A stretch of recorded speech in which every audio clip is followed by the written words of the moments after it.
Welcome back to the reading of Valmiki's Ramayana as retold by Krishna Dharma. We're now on part 2, chapter 3, Bharat's return. The following morning, large numbers of singers and bards assembled at the palace with the intention of waking the king.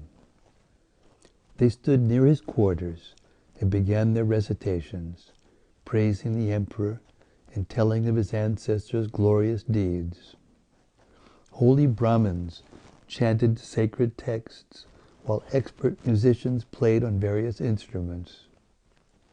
Those chants and songs mixed with the singing of the birds on the palace trees and created an exquisitely beautiful sound. The palace attendants, unaware of the king's demise, gathered together the items required for his morning ablutions. Gold pots filled with scented water, along with many soaps and unguents, were fetched. In accord with the Vedic tradition, young virgin girls, along with milk cows and other pure items like gold and silver, were brought before the king, so that he would see these immediately upon waking, thereby creating an auspicious start to the day. When everything was made ready, just before sunrise, the royal ladies went into the king's chamber to wake him. As they approached his bed, they saw him lying motionless and showing no symptoms of life. Nearby, Kaushalya and Sumitra were lying asleep, exhausted from grief. Their faces were tear-streaked and withered like lotuses scorched by the sun. The palace ladies fell back in alarm and began to shake like reeds in a stream. They touched the king's body and, finding him cold and lifeless, realized he had died from grief. All those beautiful women began to wail loudly like a herd of female elephants who had lost their lord in the forest.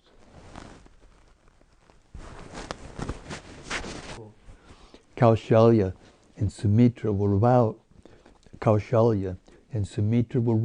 by the sound. Looking at the emperor and touching him, they cried out, "My lord," and dropped to the ground. Kaikeyi ran into the room, and she too became afflicted by pain and sorrow, falling down unconscious. The three queens tossed about on the ground, lamenting loudly. They appeared like three goddesses fallen from heaven, deprived of their splendor.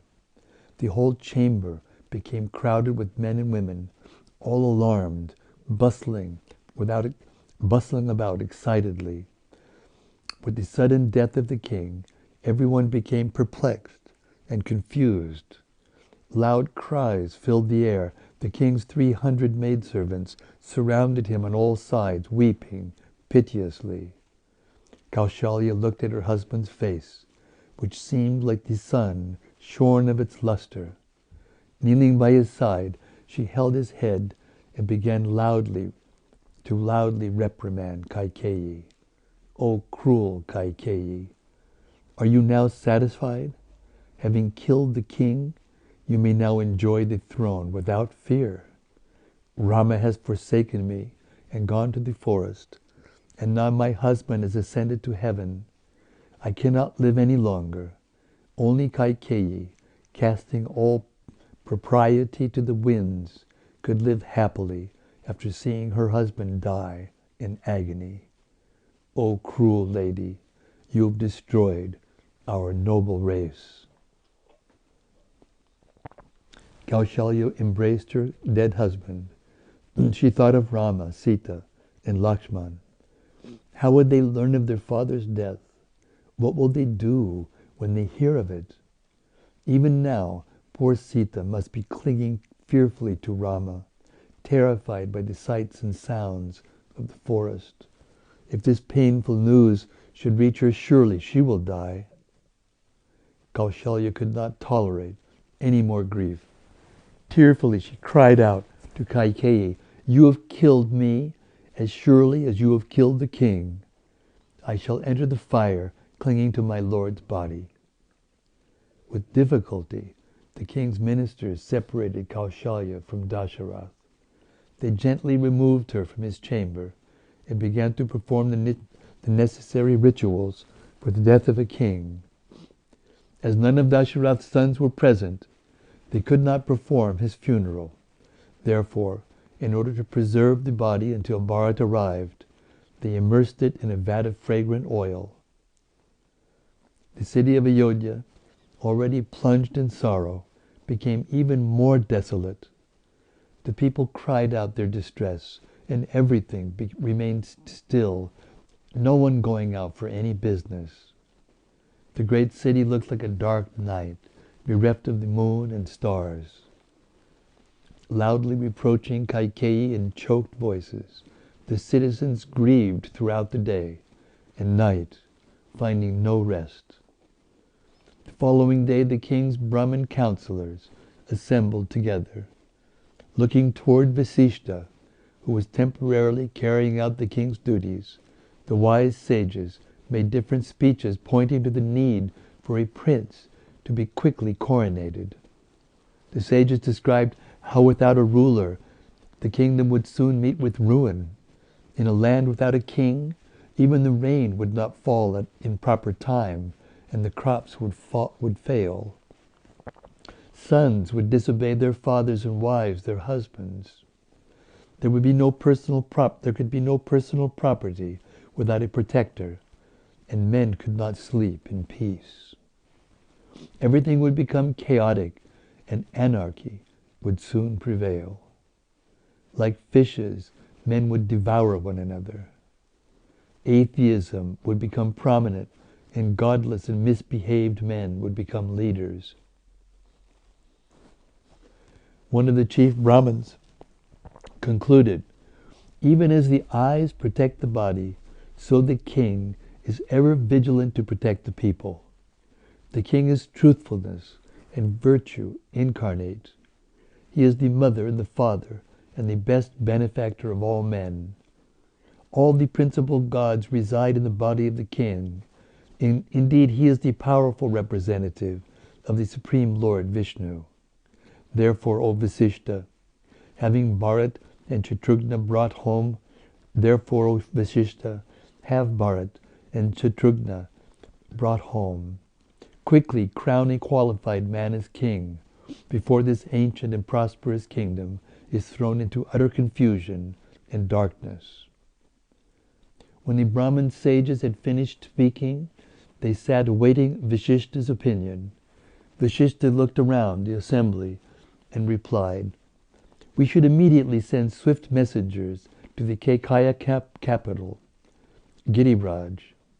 Since the emperor has bestowed this kingdom upon Bharat, he must be brought here as quickly as possible and installed as king. No other course of action can be considered." Vasishta wanted Bharat to be brought home before the news of his father's death and Rama's exile reached him. Bharat should be informed of the heartbreaking news while surrounded by his intimate family.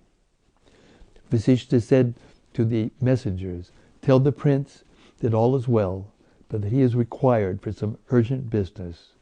Take with you excellent gifts for the Kaikaya king and leave at once." The messengers mounted upon the best of the king's horses, which were capable of covering hundreds of miles a day, and sped westwards towards Giriraj. They took the shortest possible route, at times leaving the road and traversing upon open countryside and woods. They crossed the Malini River, which flowed between the Aparatala and Pralemba mountains, and also the Ganges, where it flowed through Hastinapur. Moving quickly through the Panchala and Kurajangala provinces, the messengers reached the Saradanda River at the end of the second day. After crossing that river, they entered the city of Kulinga, hardly pausing for a moment, galloping together They passed through the city and soon crossed the Ikshumati river, then the Beas and Salmali rivers, finally arriving at the Kekaya district at the end of the third day. With their horses all but exhausted, they entered the city of Girivraja and went straight toward the king's palace just as dawn approached. In his palace, Bharat had just risen and was feeling disturbed. He had awoken from a dream filled with inauspicious omens. He sat alone, sunk in thought. Some of his friends approached him and inquired why he looked so sad. Bharat replied, "In a dream, I saw my father looking dejected, falling from the peak of a mountain into a filthy pool. He seemed to be laughing, and he swam around in that pool. I then saw the ocean dry, the moon fallen upon the earth, and the entire world assailed by demons. My father, dressed in black, wearing a crimson garland and smeared with red sandal paste, got up upon a chariot drawn by donkeys and rode southwards." Bharat knew the science of omens and dreams. He understood that these visions clearly indicated his father's death, or perhaps the death of one of his brothers. Sighing heavily, the prince continued, "My throat feels parched, and I am gripped by anxiety. Suddenly, I hate myself for no reason. Surely some great calamity is imminent." As Bharat spoke, a messenger entered his room to announce the arrival of envoys from Ayodhya. They came before Bharat and bowed low, touching his feet and saying, "We have been sent by the sage Vasishtha. He sends word that all is well, but he requires your immediate presence in Ayodhya for some urgent business." On behalf of Dashrath, the envoys presented their gifts to the Kekaya king and his sons, the messengers, and his son. The messengers were feeling fatigued from their journey, so Bharat had them seated and served with the best food and drink. He tried to find out from them the exact nature of the business for which Vasishtha was summoning him. Thinking of his dream, he asked about his father and other dear relatives. The messengers answered his questions politely, carefully avoiding telling him about his father's death or Ram's exile. Bharat could nevertheless sense that something was terribly wrong. He wanted to depart immediately, and he went to King Aswapati, requesting his permission to leave. The king embraced him and said, "In you my daughter Kaikeyi is blessed with a noble son. Leave now with my blessings, but return again when your business is complete." The king of Kekaya presented Bharat with many gifts to take to Ayodhya. Huge elephants, horses, costly cloth, and much gold were given to by King Aswapati. He also quickly arranged for a detachment of his best soldiers to accompany Bharat. Bharat received the gifts with gratitude, to the best of his ability, but his mind was distracted. He was anxious and could not wait to depart. Taking leave of his friends and relations, Bharat mounted his chariot along with Shatrughna, and they hurriedly left, followed by hundreds of other chariots, as well as by the thousands of elephants and horses gifted by the king. The prince of Ayodhya went out of the city looking like a god leaving the heavenly city of Indra. For 7 days, Bharat and his party traveled to Ayodhya. The prince longed to race ahead, taking the shorter route through the woods, as did the messengers from Ayodhya, but he was hampered by his large retinue. They went along the established roads and passed through many villages and towns, but they did not stop anywhere. Bharat's mind was filled with apprehension. What could possibly be wrong, especially in the presence of Rama and Lakshman? Had their father died? Was some powerful enemy besieging the city? Perhaps it was simply that his father wished to install Rama as the king. But why had the messengers not told him? As the party reached the territory of Koshala, Bharata urged on his charioteer. His chariot went quickly ahead, leaving the army, headed by Shatrughna, who follows shortly behind. He soon arrived at Ayodhya. Looking at the city from a distance, Bharat said to his charioteer, "Something is surely amiss in this great and glorious city. I do not hear the usual clamor of men, nor the sound of sacred recitations made by throngs of Brahmins as they perform sacrifices. Even the animals are silent. No one is moving about on the roads, and no one has come out to greet me." As they passed along the main road into the city, Bharat became even more concerned. Where were the young couples who would always sport romantically in the gardens lining the road? The trees in those deserted gardens, with their leaves falling all around, seemed to Bharat to be weeping. As he rode quickly into the city, he saw various ill omens. Crows and vultures cried on all sides. The sun was enveloped by dark clouds, and a chill wind blew, raising up clouds of dust and leaves. Bharat reached the city's western gate. The guards, gladdened to see him, welcomed him with loud shouts. The prince moved on after politely greeting the sentries. He was tired, and his mind was dejected and disturbed. He spoke again to his charioteer. Why have I been suddenly brought here, O noble one? I wonder what terrible calamity has occurred.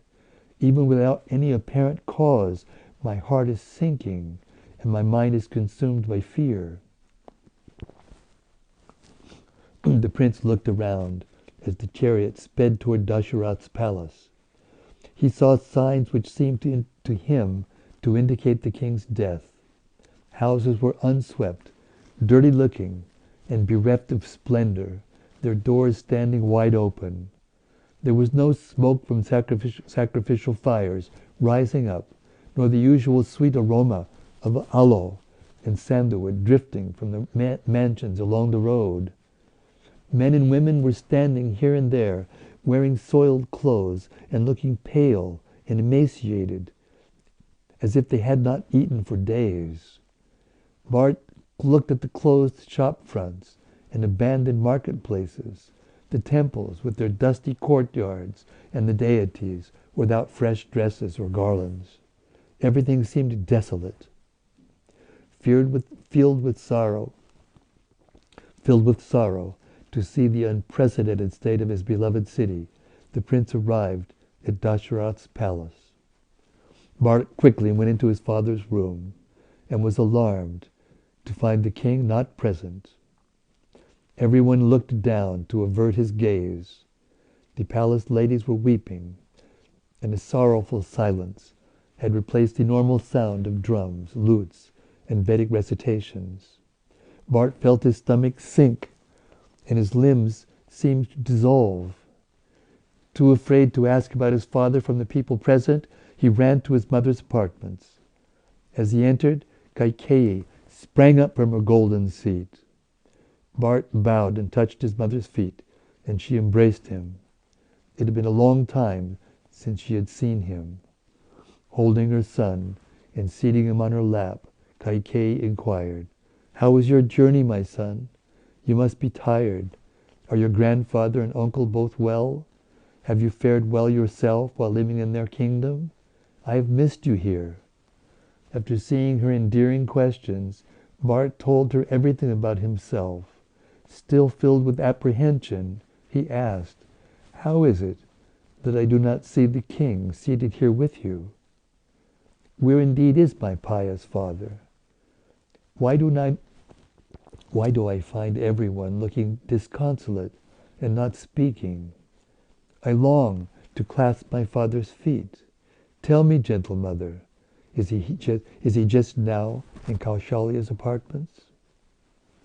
Possessed by greed for the kingdom, Kaikeyi began to tell her son the terrible news as if it were agreeable and pleasant. "Your high-souled and glorious father, who was always the shelter of all living beings, has attained the state of the gods. This kingdom is now yours." Bharat looked at his mother in disbelief. He fell to his knees, crying out, "Alas, I am ruined." He struck his arms on the floor. His worst fear was confirmed. With his mind confused and agitated, Bharat lamented, "This golden couch, which would always appear beautiful being adorned with the king's presence, now it appears dark and lusterless, like the night sky bereft of the moon. Oh, where is my noble father?" Bharat covered his handsome face with a cloth and cried in anguish, seeing her son, whose body shone like that of a god, lying on the floor in a wretched state. Kaikeyi raised him and said, "Get up, O king! Why are you lying there like one unfortunate? Virtuous souls like you are never overwhelmed by grief. Steady your mind, which is always fixed in piety, and know the truth. This wide earth now awaits your rule, O sinless one." Bharat wept for some time, unable to speak. He remembered his father's love and affection, how the king had personally trained him in statecraft, how they had played and sported together, the times he had sat with his father as he related tales of their great ancestors. Now he was gone. How could it have happened? Bharat could not understand why no one had called him earlier. Calming his mind, he said, having speculated that the king was to install Rama as the prince regent, "I came here swiftly. It seems my calculation was wrong, as they do not see either my father or Rama." The prince was confused. His mother sat calmly as she spoke out his grief. "Of what disease did my father die, O mother? How fortunate are Rama and Lakshman that they were able to perform the last rites of the great monarch. Or is my father still present? Surely he does not know I have arrived, or else he would have come quickly to see me, embracing me and offering me his blessings. Where is that gentle hand which would often brush me off when I would fall in the dust as a child?" Bharat looked up into his mother's face, his eyes streaming.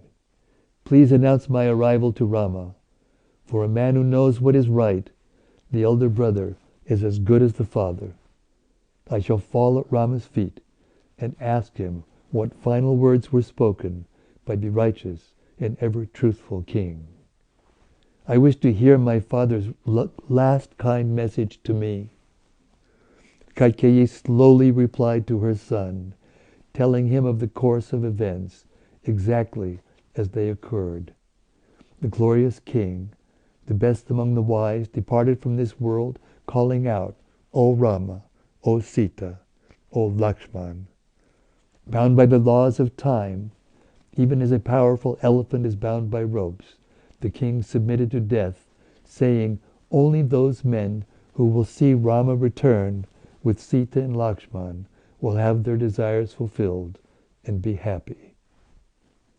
Hearing this news, Bharat became even more confused. What did the king mean? Where were his brothers and Sita? He asked his mother. Kaikeyi then began to relate how they had left for the forest, speaking as if it were something Bharat would be pleased to hear. Prince Rama, with Sita and Lakshman, left the city clad in tree barks. They have gone to a distant forest and will remain there for 14 years. Bharat was shocked. How could it be true? Surely Rama would not have been exiled. What crime could he possibly have committed? The prince spoke in amazement. Did Rama wrongly seize property from some elevated Brahmin? Did my brother somehow kill a sinless man? Surely he did not look longingly upon another's wife. I cannot imagine Rama ever doing anything, even remotely sinful. Why then is he gone into exile, accompanied by the delicate Sita and his loyal brother? Kaikeyi completely misunderstood Bharat's mood. Out of ignorance, she imagined he would be pleased to hear that, thanks to her machinations. He had become the undisputed, thanks to her. Out of ignorance, she imagined he would be pleased to hear that thanks to her machinations, he had become the undisputed ruler. She smiled as she spoke to her son. Rama has committed no sin. However, entirely neglecting your noble self, the king was intent upon installing him as the prince regent. As soon as this news reached me, I asked your father to send Rama away and install you instead. Bhart's face froze as his mother continued. Bound by truthfulness, the emperor did my bidding and granted me two boons which were owed from a former occasion. After exiling Rama, who was followed by Sita and Lakshman, the king was sorely afflicted with unbearable grief, overwhelmed with pain,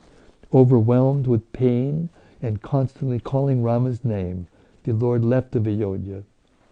of Ayodhya left this world and ascended to heaven. Kaikeyi saw Bhart's pained expression. Do not yield to grief, dear son. This city and indeed this earth now depend upon you. Be firm and perform your father's funeral ceremony, O Bharat, then assume the throne as the undisputed ruler of the globe. Bharat could not believe what he was hearing. Had his mother gone mad? Did she really think he envied Rama and coveted the throne? Covering his face with his hands and slowly shaking his head, he replied to the shameless Kaikeyi, "What came into your mind, O cruel woman, that you could have perpetrated such an act? What possible gain is there for me in having the sovereignty of the earth while I stand deprived of my dearest relations? By sending my father to the next world and Rama to the forest, you have heaped calamity upon calamity." The prince was infuriated. His mother's actions were unforgivable. Kaikeyi shrunk back as he roared, piercing her with volleys of words. "You have appeared in my family like the goddess Kalaratri, the night of universal disillusion. Having clasped you to his bosom, my father has brought about his own death and the extermination of his race. O woman who sees evil where there is none, you have ended my family's joy through greed alone. Tell me the reason that impelled you to kill the king and exile the sinless Rama." Aghast at his son's vehement reaction, Kaikeyi tried to defend herself. She spoke candidly, telling him about her conversation with Manthara. "O prince, I would surely have said nothing to your father, but Manthara pointed out how you were being wronged. My dear son, I simply acted with your interests in mind." This only angered Bharat all the more. In grief and anger, he stood blazing like fire. With copper-red eyes, he gazed at his mother, who sat on a couch with her head cast downwards. "Alas," he continued, his voice incredulous, "I am shamed by my own mother. Having got you for their co-wife, the godly Kaushalya and Sumitra had been tormented with agony. How did you not grieve, O hard-hearted one, when you saw those gentle ladies weeping as their heroic sons left for the forest? Are you happy to see your husband lying dead, Rama with Sita and Lakshman banished, and your remaining family seized with unbearable pain?" Bharat wept aloud while Kaikeyi sat silently. He was astonished at his mother's deeds. What on earth had possessed her? She had never acted like this before. She had always loved Rama as much as her own son. How could she possibly think it would please him to gain the sovereignty in this terrible way? Bharat went on fiercely. "Blinded by lust, you have clearly not understood my devotion to Rama. I will never take this kingdom in his absence. My strength and intelligence depend only on my powerful brother Rama, upon my powerful brother. Rama should certainly become the king, while I become his humble servant. I can no more take the weight of the kingdom than a young calf can take the load borne easily by a bull. Even if I were able to rule without Rama, I will never allow you to achieve your cherished end. I would sooner die. Bhart's mind raged. Kaikeyi's insane action had to be somehow reversed. He resolved to go immediately to the forest and find Rama.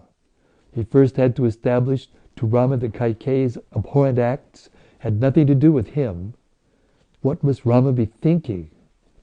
Surely he would not believe that his own devoted brother was in any way guilty. Did anyone think that Did anyone think that? Bharat was horrified. He rounded on Kaikeyi again.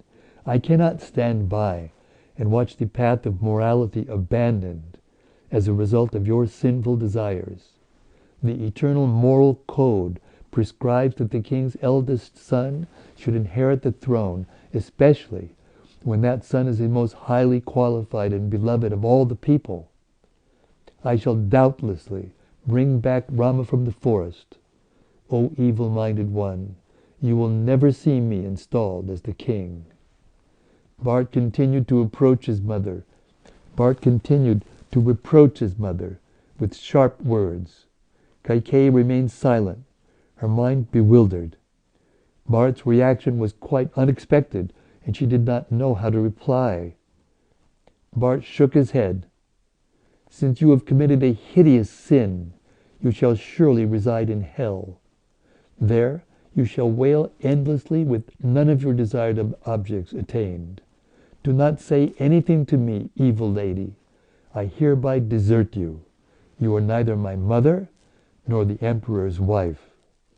Without doubt, you are a wicked Rakshasi who entered my family in the guise of a relation. Bharat hissed like an enraged serpent. Immediate remedial action was required. He would bring Rama back and then take his place in the forest to fulfill his vow. How could he possibly remain in Ayodhya among the grieving citizens while Rama sat in some lonely wilderness? The prince pointed angrily at his mother as he went on. For your part, cruel woman, you would best either enter fire, swallow poison, or go yourself to the forest. There is no other course left for you to free yourself from the stain of your sinful deed. I myself shall be freed of this sin only when Rama has been brought back and installed upon the throne. Bharat fell to the floor, almost senseless with grief. With his garments in disarray and his jewels tossed about, the prince looked like a banner raised in honor of Indra and suddenly dropped down again. While Bharat lay absorbed in sorrow, Dasharatha's ministers, having heard the commotion in Kaikeyi's rooms, gathered around. After some time, Bharat regained his senses and saw the ministers surrounding him. Rising up quickly, the prince again rebuked his mother, who sat miserable, her eyes full of tears. Bharat turned towards the king's advisors and said in a loud voice, At no time did this sinful woman consult with me concerning Rama's exile. I have never coveted the kingdom. Indeed, I knew nothing of the intended installation of Rama. I was far away from Ayodhya. Only today I have learned all the facts from my mother, whom I utterly reject. Kaushalya, whose rooms were nearby, heard Bharat's voice. She got up, desiring to speak to the prince. Bharat was also thinking of Kaushalya. He ran out of Kaikeyi's apartments, accompanied by Shatrughna. As they went toward Kaushalya, they saw her in the passageway. She was dressed in white silks and appeared pale and emaciated. Her body was trembling, and she seemed distracted. As she saw the two princes approaching, she cried out and collapsed to the floor. Bharat and Shatrughna quickly lifted her up, and she embraced the brothers, who were both weeping. The distraught queen said to Bharat, "You may now enjoy this kingdom stripped of all its enemies. Surely you hankered for the sovereignty, and now your mother has fully secured it for you. The cruel Kaikeyi has sent away my son as an ascetic. She should now send me away as well. Otherwise I shall place my head Otherwise I shall place at my head the sacrificial fire, and followed by Sumitra, proceed happily along the road taken by Rama. In any event, I cannot remain here any longer." Kaushalya sobbed as she spoke. "Your mother has served you well. O Bharat, your plan has succeeded. Rule now this wide earth, abounding in riches. But first, please take me to wherever my high-souled son is staying. I shall spend my days with him in the forest."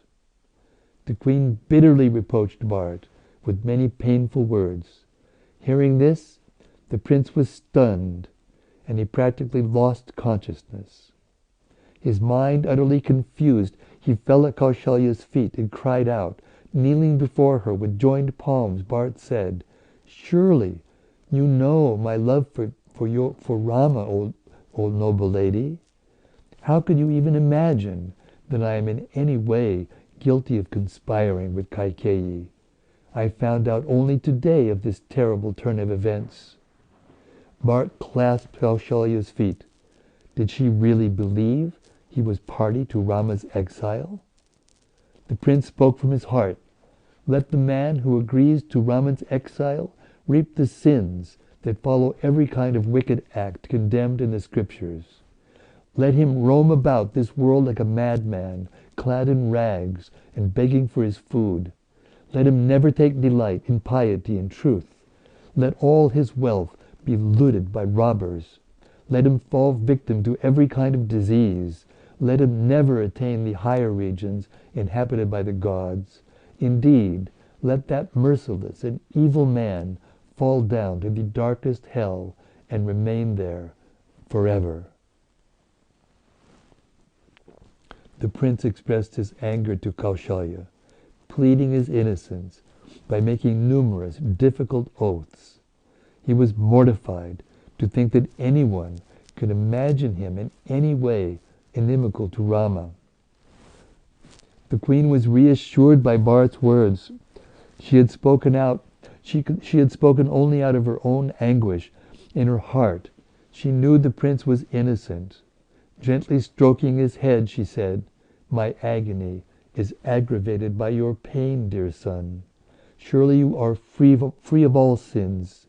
Your mind is not deviated from righteousness, and you are true to your word. You will doubtlessly reach the realms of the virtuous, my child." As Kaushalya and Bharat spoke together, remembering Rama and the king, they both fell to the floor, overpowered by grief. The palace attendants then helped them to their rooms, where they lay in a fitful sleep. Thus ends chapter 3, part 2, the return of Bharat.